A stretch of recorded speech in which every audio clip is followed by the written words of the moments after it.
Focus's pundits have been butting heads of late in terms of coming up with the best-ofs, the best lists of players, whether it's in the Premier League, whether it's all-time great players, current players, and we'll continue that theme now with an all-time greatest footballers 11 from our 4 panellists. Let's start off with Steve McMahon's choice, which is about to present itself in front of you in that 4-1-3-2 formation, Steve. Come on then, talk us through it. It's definitely a 4, that's for sure. I mean, the rest of them can just go and play. Zidane is the playmaker. I mean, wonderful, wonderful talent.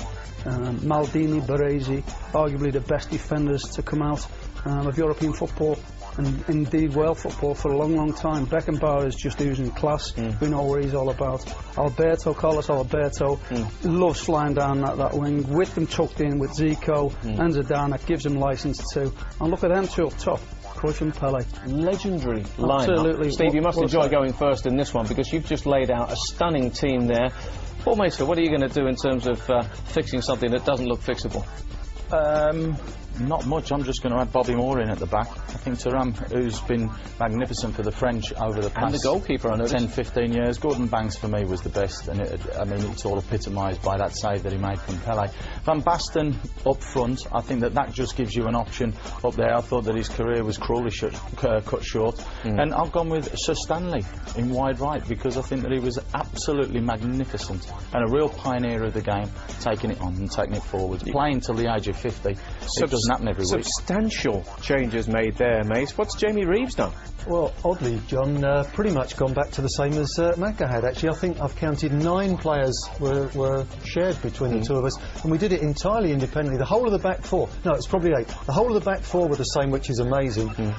In goal, I've gone with Lev Yashin. I mean, the Black Cat, probably the first hero that I had. I remember cigarette cards and a little picture of this Black Cat, and it was just a sort of colourful character. And there I was, a little boy with short trousers and a penny farthing to ride on. Yeah, let's not go there. Fine, okay. George Best. Got to have George Best in there. Fine, all right, yeah. So that's 3 different goalkeepers from 3 different pundits. Last up, Chevy Singh, and I'd have my money on a different goalkeeper. There we go. It was difficult, John. I mean, you know, all the greats in there, and you know, and all their qualities and all. But I just opted for a younger version of Dinozov. I won't say anything more than that. But I mean, you know, the rest of them, they picked themselves, and Baresi maybe not as acclaimed as he should have been on the international front. Yeah. But I mean, he was one of the best sweepers ever. You know, and he was class. I mean, he was so influential in Milan playing the pressing game. Yeah. Guys, when you picked these, did you go, right, let's look back World Cup by World Cup or a period of domination, or did you just say automatically that just these names came to the front of your mind and you said, right, okay, well, but let's start with this and pare them down? Seriously, first of all, I went back to when I was playing, and I played against 4 or 5 of these players. Right. And they're wonderful players. You know, you could argue case to fors and against lots of these world-class players. But you've got to go back to watching football and being a student, and I know Chevy certainly is. Yeah. And Beckenbauer for me. I mean, just total quality and class. Yes. Baresi was a man marker. I mean, a bit like Gentili, if you like. I mean, if you want to put them in brackets of... He was a wonderful thinker of the game, Baresi. You know, he knew when to get tight with players, he knew when to drop off and cover your defender.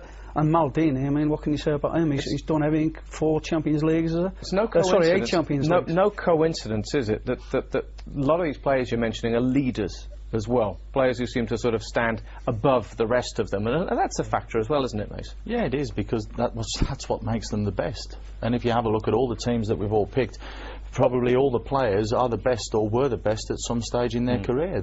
You know, they stood out, they were leaders, they were the best. And if you're choosing a team over the past, whatever it is, 20, 30, 40 years, then you're going to go with the best players. It's not just a question of putting names down. Why did you go back into the dark, you know, mists of time for a couple of your, you know, Gordon Banks and further back Stanley Matthews? Did you feel it was important? Banks, yeah, I thought Banks was the best. I really do. I don't think that there was many that could come close to him when he was on. Was it based on one save? Or?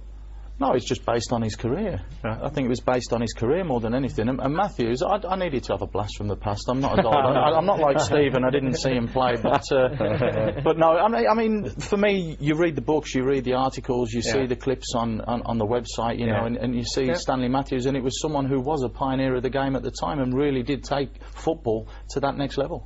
Jamie, is there anything that's been said here major? Because you're allowed to. No. You know, someone might have come up with one that just slipped your mind. No, but what I would like to do, John, is answer the question that you did pose just now. How did you go about it? Because I had an 11-hour flight from Cape Town to Singapore to occupy, and I didn't really fancy any of the films on there. And so the way I did it was I had a lot of paper there, and I wrote down Brazil, and I picked out all the great Brazilian players I could think of that I'd seen down the years. So we went back to Garrincha and Pelé and Gerson and Clodoaldo and Zico and so on like that. Then I did Argentina, I did Germany, I did France, and then I had a list of about, I don't know, 60 or 70 names. Jamie, there's this thing called in-flight entertainment. You know, you push the thing and you... no, seriously. I actually got other people on the flight to come and have a look at it as well, and people were offering other names. And I had such a lot of fun doing it, John. But there were 5 that had to go in. The sort of the big 5: Pelé, Maradona, Beckenbauer, Cruyff, and Best for me. Those 5 I had to accommodate somewhere, and then I picked the other 6.